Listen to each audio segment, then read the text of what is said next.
여호수아 22장은 요단 동쪽 땅을 분배받은 지파들을 보내는 내용입니다. 오늘 본문은 가나안 땅을 정복한 후 여호수아가 요단강 땅 동쪽에서 온 르벤 사람과 갓 사람과 므낫세의 반 지파를 그들의 소유지로 돌려보낸 것을 알려줍니다.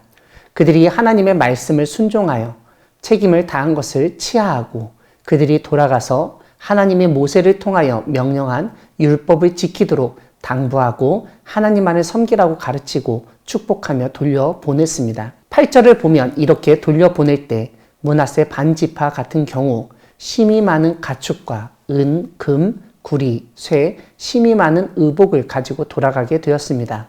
즉 정복 전쟁에서 얻은 전리품이 상당했던 것입니다.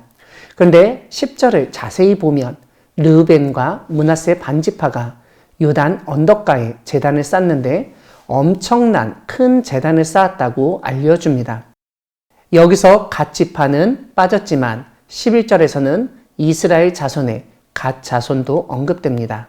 아무튼 그들의 땅이 아닌 이스라엘 자손에게 속한 쪽에 제단을 쌓은 것이 문제가 되었습니다. 13절을 보면 제사장 엘르아살의 아들 비느하스를 그들에게 보내는데 각 지파에서 한 지도자씩 10명의 지도자들이 함께 하도록 합니다. 그리고 그들이 두 지파 반에게 너희가 하나님께 범죄하여서 제단을 쌓았다고 하나님을 거역하였다고 알립니다. 17절은 바알브올의 죄악이 언급되는데 이때 하나님의 재앙으로 많은 사람이 죽었던 것을 상기시킵니다. 그러면서 여호와의 제단 외에 다른 제단을 쌓아서 하나님을 거역하고 이스라엘을 거역하지 말라고 말합니다. 이러한 일은 아간의 범죄와 같다고 이야기합니다. 언제나 그렇지만 한쪽 이야기만 들어서는 진실이 무엇인지 알 수가 없습니다. 다른 쪽의 이야기도 들어야 하는 것입니다. 21절부터 르우벤, 갓, 므낫세 반지파가 대답을 합니다. 그들이 제단을 쌓은 것은 요단강 서쪽에 있던 사람들이 생각하는 그런 의미가 아니라는 사실을 설명합니다.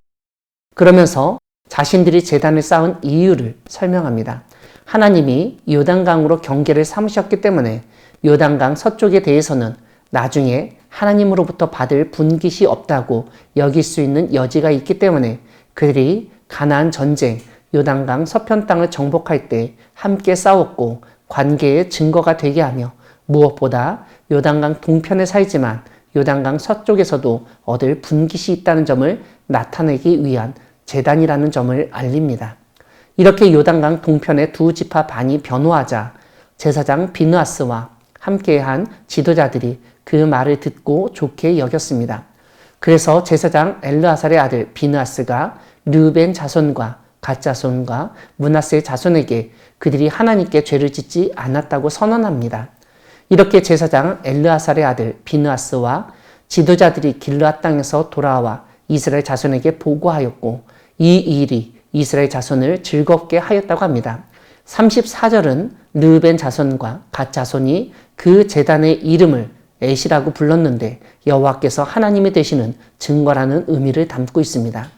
사랑하는 광야교회 성도 여러분, 하나님은 예상치 못한 오해와 갈등이 생긴 상황에서 대화를 통해서 진상을 규명하고 문제를 해결하고 화해하도록 인도하시는 분이십니다.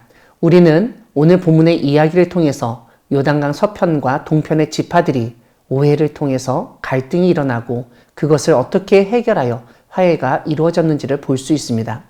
무엇보다 오해와 갈등은 한 가지 동일한 사건을 보는 당사자들의 생각의 차이에서 비롯된다는 것을 알 수 있습니다. 요단강 동편의 두 지파 반은 요단강 근처에 큰 제단을 쌓았는데 요단강 서편의 지파들에게는 이것이 우상숭배의 제단처럼 여겨졌습니다. 그들이 그렇게 생각할 수밖에 없는 것은 그들이 본 제단들은 대부분 우상을 섬기는 제단이었고 무엇보다 하나님을 섬기는 제단은 하나님의 택하신 곳, 오늘 본문 9절에 나오듯 실로 같은 곳에만 세울 수 있었기 때문입니다.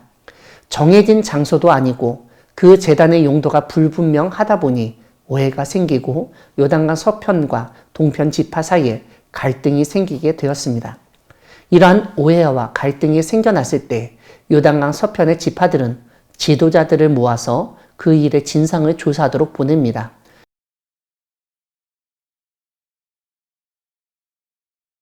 요단강 동편의 지파들은 진상조사단이 도착하자 그 재단의 자초지정을 설명하였습니다. 그래서 오해가 풀어지게 되었습니다. 진상조사단은 그들의 회중에게 돌아가 이 사실을 알렸습니다. 그래서 민족 간 큰 전쟁이 일어날 뻔하였지만 무사히 마무리되었습니다. 교회 안에서도 마찬가지입니다. 오해와 갈등이 있을 때 무엇보다 진실을 밝히기 위해 서로 대화하는 것이 중요합니다. 보통 오해나 갈등이 있을 때 아예 말을 하지 않거나 무시해버리고 때로는 섣부른 행동을 하는 경우가 있습니다. 하지만 성경은 서로 마음을 터놓고 대화하고 오해를 풀고 화해를 해야 함을 알려줍니다.